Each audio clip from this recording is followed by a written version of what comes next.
Sa ngalan ng Ama at ng Anak at ng Espiritu Santo, Amen. ang pagpapala at kapayapaan mula sa Diyos na Ama natin at sa Panginoong Hesukristo naway sumainyo. At sumayo rin. Mga kapatid, tinipon tayo bilang kaanib na angkan ng Diyos, kaya dumulog tayo sa maawaing Panginoong nagpapatawad ng lubos. Sinugong tagapagpagaling sa mga nagsisisi, Panginoon, kaawaan mo kami. Panginoon, kaawaan mo kami. Dumating na tagapag-anyayang mga makasalanan ay magsisi, Kristo, kaawaan mo kami. Kristo, kaawaan mo kami. Nahaluklok ka sa kanan ng Diyos Ama para ipamagitan kami. Panginoon, kaawaan mo kami. Panginoon, kaawaan mo kami.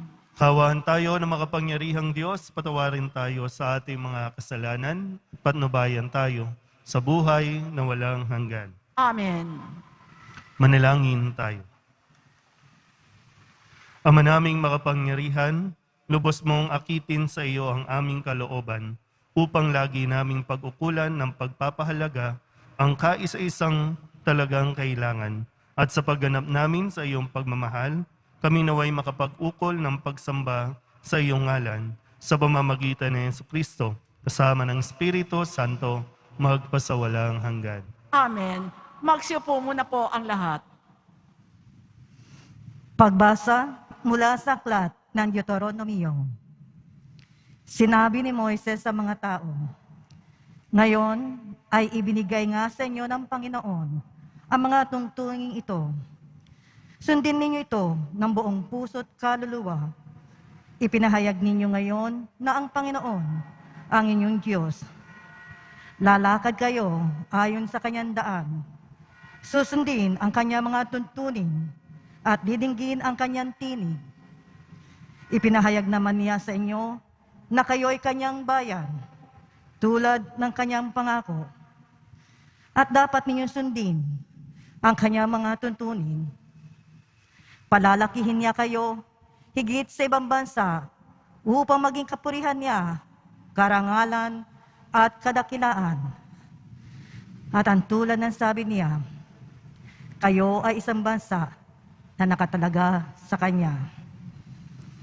Ang salita ng Diyos. Salamat sa Diyos. Mapalad ang sumusunod sa utos ng Poong Diyos. Mapalad ang sumusunod sa utos ng Poong Diyos. Mapalad ang mga taong malinis ang pamumuhay. Ayon sa utos ng Poon, ang gawain araw-araw. Mapalad ang sumusunod sa kanyang kautusan. Buong puso ang pagsunod sa utos na ibinigay. Mapalad ang sumusunod sa utos ng Poong Diyos. Ibinigay mo sa amin iyong mga utos upang aming talimahin at sundin ng buong lugod. Gayon ako umaasang magiging tapat. Susundin ang iyong utos, susundin ng buong ingat. Mapalad ang sumusunod sa utos ng Poong Diyos. Ang matuwid mong tuntunin habang akin tinatarok. Buong pusong magpupuri, pupurihin kitang lubos. Ang lahat ng iyong utos ay sisikapin kong sundin. Huwag mo akong iiwanan, huwag mo akong lilisanin. Mapalad ang sumusunod sa utos ng Poong Diyos. Magsitayo po ang lahat.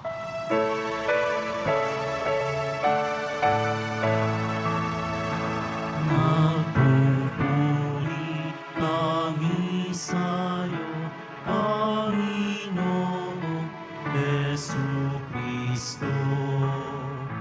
Nagpupuri kami sa'yo, Panginoong Jesucristo.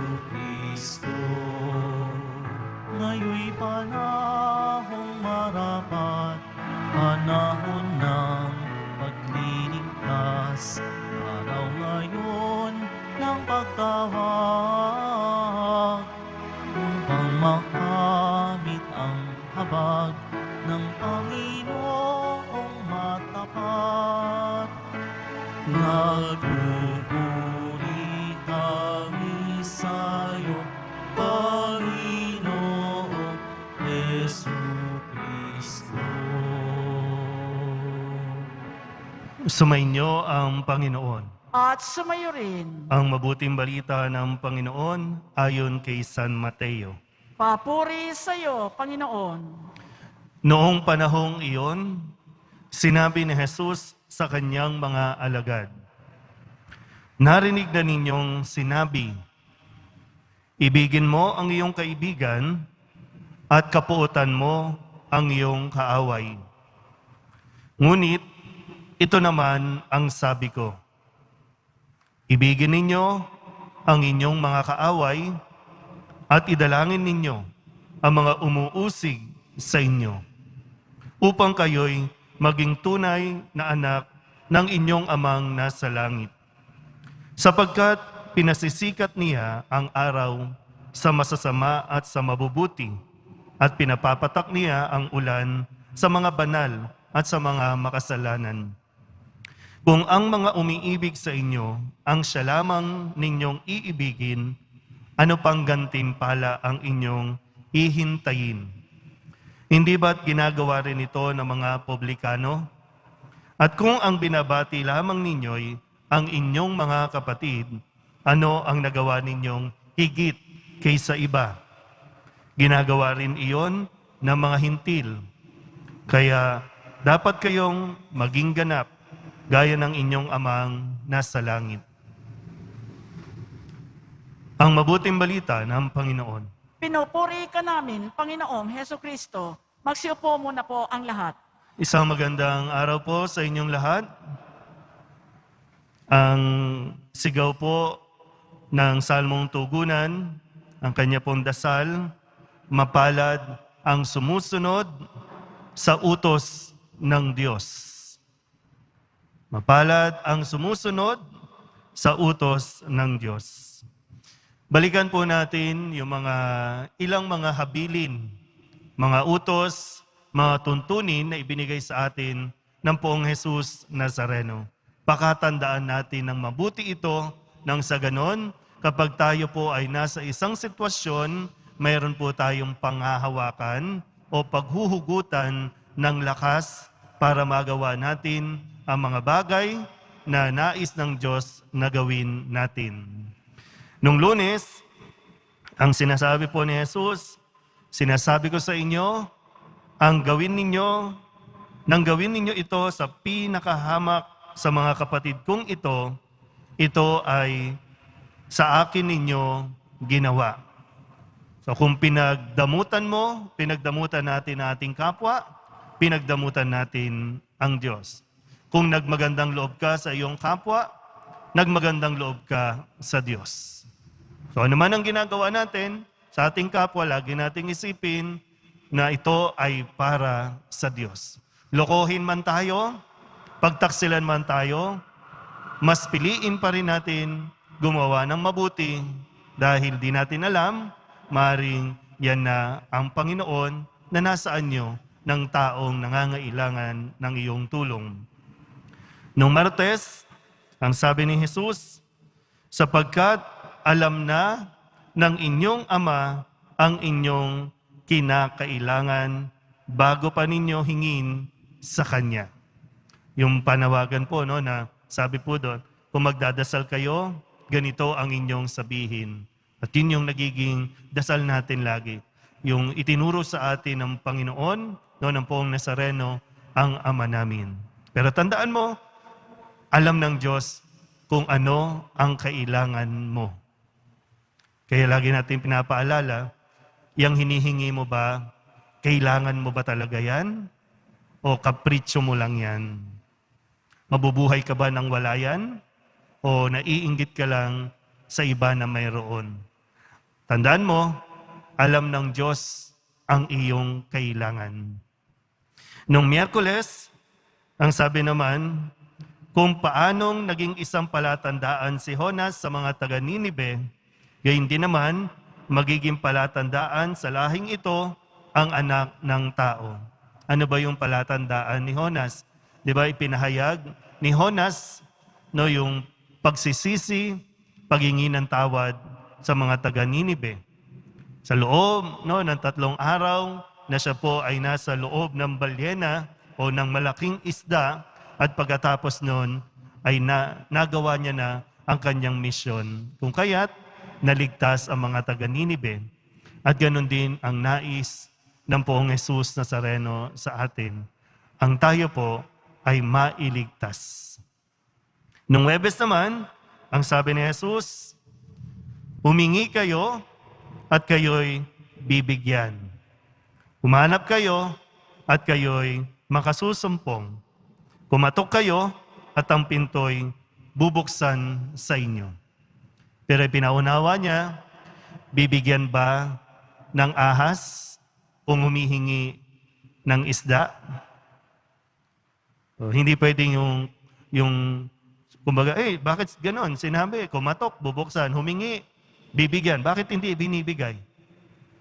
Baka hindi makakabuti para sa iyo ang iyong hinahanap, ang iyong hinihingi sa Diyos. Kahapon, Biyernes, kung may magsakdal laban sa iyo sa hukuman, makipag-ayos ka sa kanya habang may panahon. Ang pinagmumulan po, no? Sabi nga dito, pag binilikan mo yung pagbasa, ang utos ay huwag kang papatay.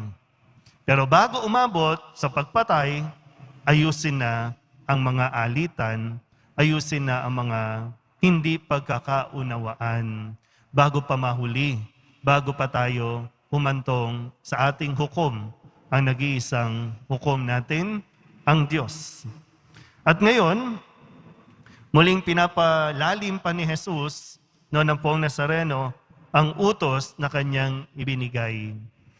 Sabi ni Jesus, ngunit ito naman ang sabi ko, ibigin ninyo ang inyong mga kaaway at idalangin ninyo ang mga umuusig sa inyo upang kayo'y maging tunay na anak ng inyong amang nasa langit.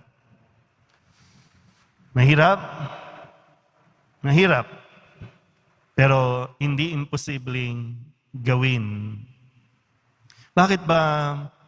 No, kasi sa atin, sa pamantayan ng tao, pwedeng sabihin natin unfair naman. Ikaw na nga yung pinahirapan, di ba? Ikaw na nga yung niloko. Ikaw pa rin ba yung mag-a-adjust? Ikaw pa rin ba yung magpapatawad? Idadalangin ko pa yung kabutihan. Parang unfair. Yun ang pamantayan ng tao. Kasi ang sinasabi ng mundo, dapat gumanti ka. Dapat tapatan mo. Yun ang sinasabi ng mundo. Pero nagiging masaya ka ba? Kung sakaling nakaganti tayo, nasiraan mo siya, masaya ka ba? Siguro na talagang alam ni Jesus na walang patutunguhan ang gumanti ka sa umuusig, sa umaaway sa iyo.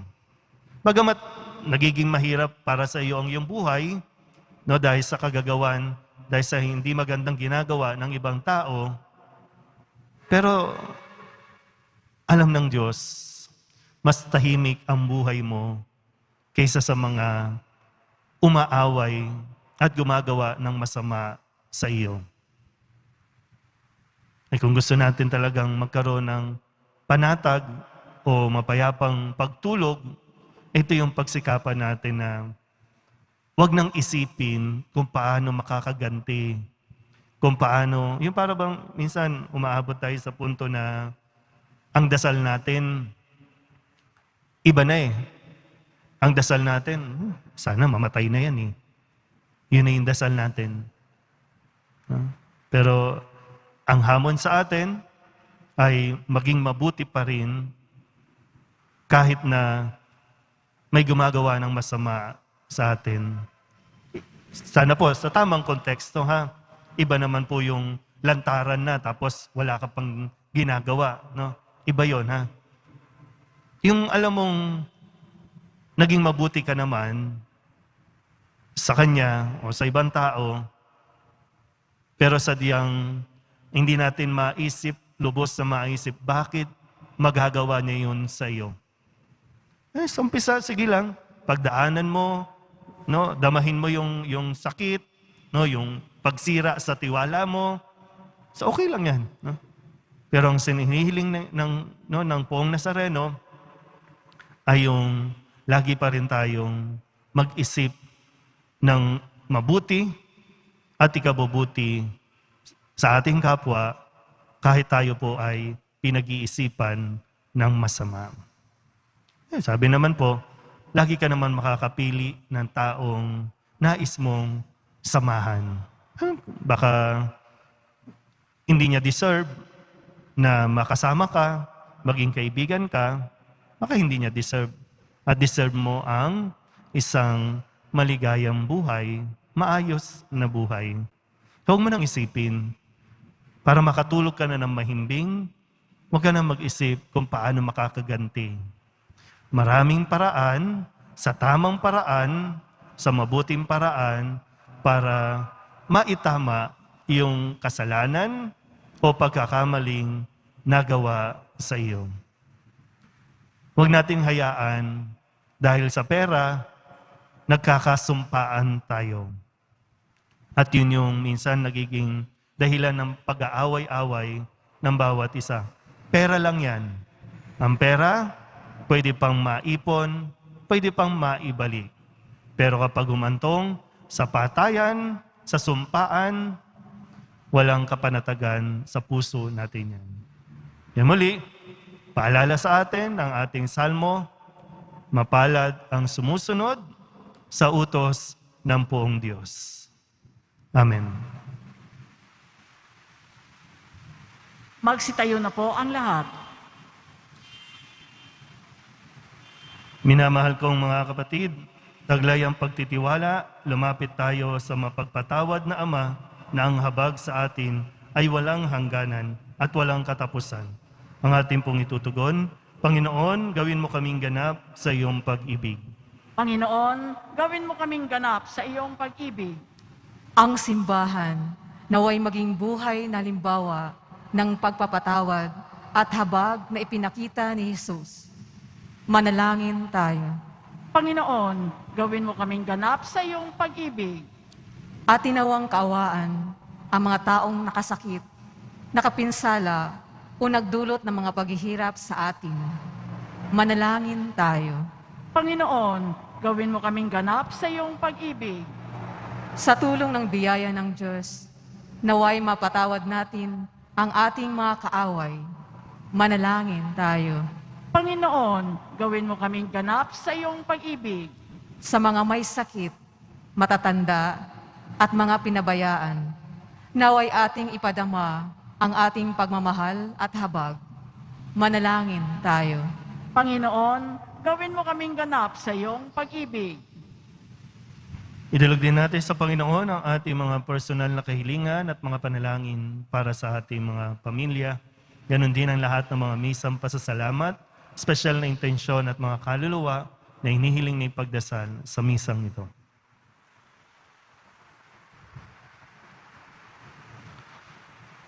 Ang lahat ng ito inihiling namin sa ngalan ni Kristo, ang aming Panginoon. Amen. Magsiupo po ang lahat.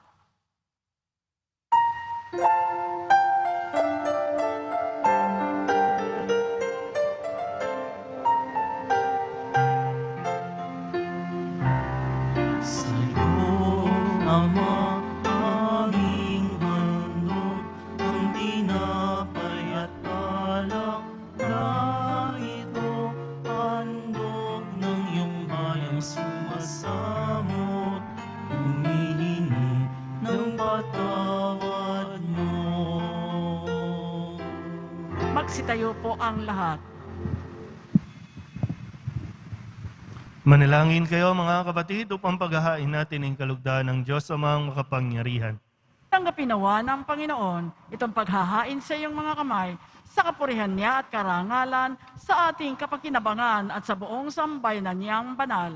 Ama naming lumikha, ang ipinagdiriwang naming banal na paghahain ay maganap nawa sa ikapagpapatawad ng mga kasalanan at magpagindapat na kami maging katambal sa pag-aalay ng iyong anak na aming tagapamagitan kasama ng Espiritu Santo magpasawalang hanggan. Amen. Sumainyo ang Panginoon. At sumayo rin. Itaas sa Diyos ang inyong puso at diwa. Itinaas na namin sa Panginoon. Pasalamatan natin ang Panginoong ating Diyos. Marapat na siya ay pasalamatan. Ama naming makapangyarihan, tunay ngang marapat na ikaw ay aming pasalamatan sa pamamagitan ni Jesucristo na aming Panginoon. Sa pagbabakasakali mong kami bubuti, isinugo mo sa Jesucristo upang pangunahan kami. Bilang pagsunod sa iyong atas sa bigay, ipinahayag ng iyong anak ang iyong kalooban na ang mga apit-dukha ay kanyang damayan. Ngayon ay iyong inihahandog ang pagkakataong aming maisaloob ang kanyang ganap at kusang paglilingkod upang sa iyo'y lagi kaming makasunod.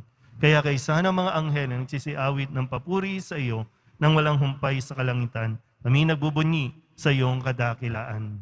Santo, Santo, Santo, Panginoong Diyos na mga hukbo, napupuno ang langit at lupa ng kadakilaan mo. Hosana sa kaitaasan, pinagpala ang naparirito sa ngalan ng Panginoon. Hosana sa kaitaasan, magsiluhod po ang lahat. Ama naming banal, ikaw ang bukal ng tanang kabanalan. Kaya't sa pamamagitan ng iyong Espiritu, gawin mong banal ang kaloob na ito upang para sa aming maging katawan at dugo ng aming Panginoong Hesukristo. Bago niya pinagtisa ang kusang loob na maging handog, inawakan niya ang tinapay, pinasalamatan kaniya, pinaghati-hati niya iyon, iniabot sa kanyang mga alagad at sinabi, "Tanggapin ninyong lahat ito at kanin, ito ang aking katawan na ihahandog para sa inyo."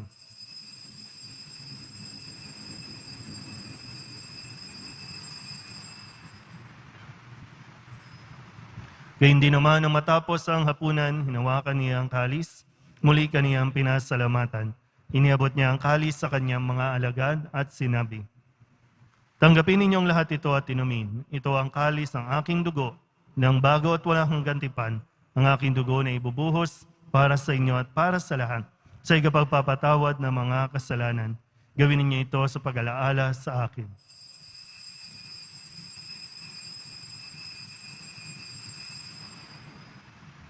Magsitayo po ang lahat.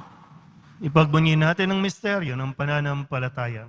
Si Kristo'y namatay, si Kristo'y nabuhay, si Kristo'y babalik sa wakas ng panahon. Ama, ginagawa namin ngayon ang pag-alaala sa pagkamatay at muling pagkabuhay ng iyong anak. Kaya tiniaalay namin sa iyo ang tinapay na nagbibigay buhay at ang kalis na nagkakaloob ng kaligtasan.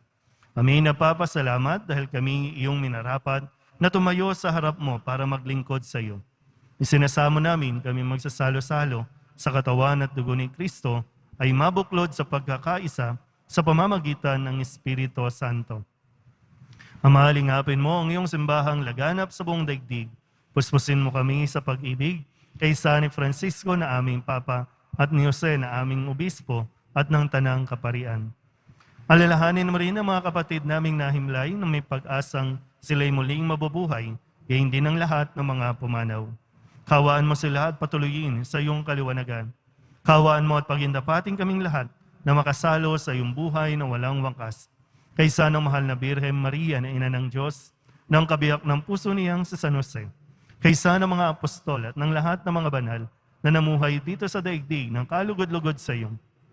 May pagdiwang nawa namin ang papupuri sa ikararangal mo sa pamamagitan ng iyong anak na aming Panginoong Hesukristo. Sa pamamagitan ni Kristo, kasama niya at sa Kanya, ang lahat ng parangal at papuri ay sa iyo, Diyos amang makapangyarihan, kasama ng Espiritu Santo, magpasawalang hanggan. Amen. Amen. Amen.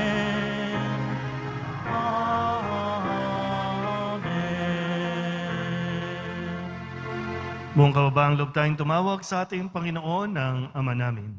Ama namin, Sumasalangit ka, sambahin ang ngalan mo, mapasa amin ang kaharian mo, sundin ang loob mo dito sa lupa para nang sa langit.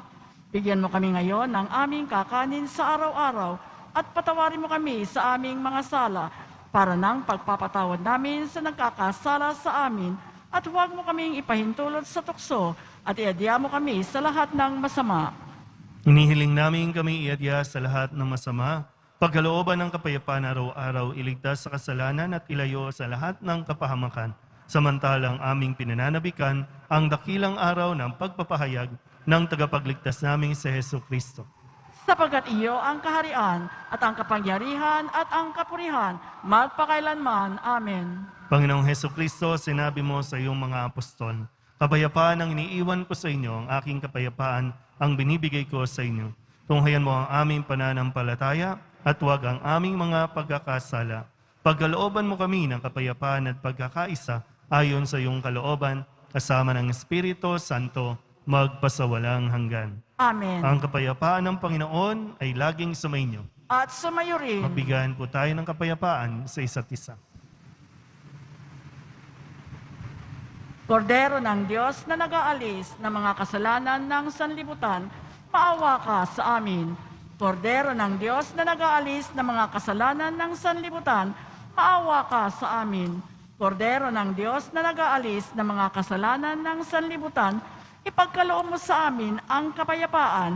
Magsiluhod po ang lahat.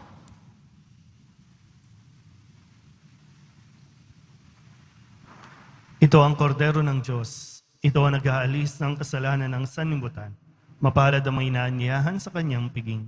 Panginoon, hindi ako karapat-dapat na magpatuloy sa iyo, ngunit sa isang salita mo lamang ay gagaling na ako. Katawan ni Kristo, Amen.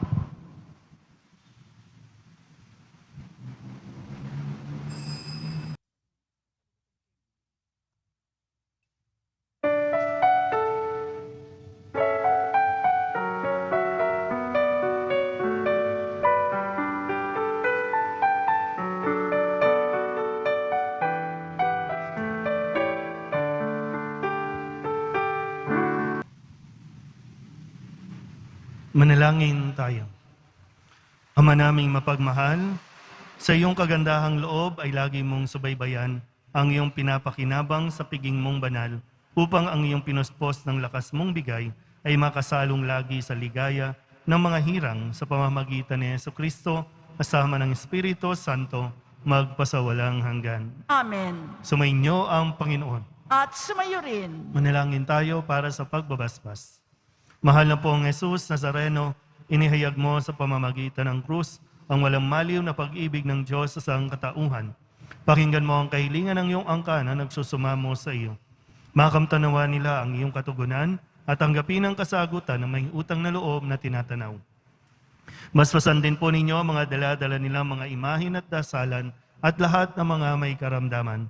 Sa pamamagitan ng bendisyon na ito naway maalala nila ang mga pangako nila noon sa binyag na ikaw ang kanilang ibigin at paglilingkuran bilang Panginoon magpasawalang hanggan. Amen.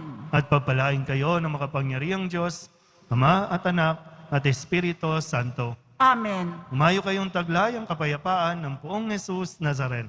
Salamat sa Diyos. Magandang umaga po.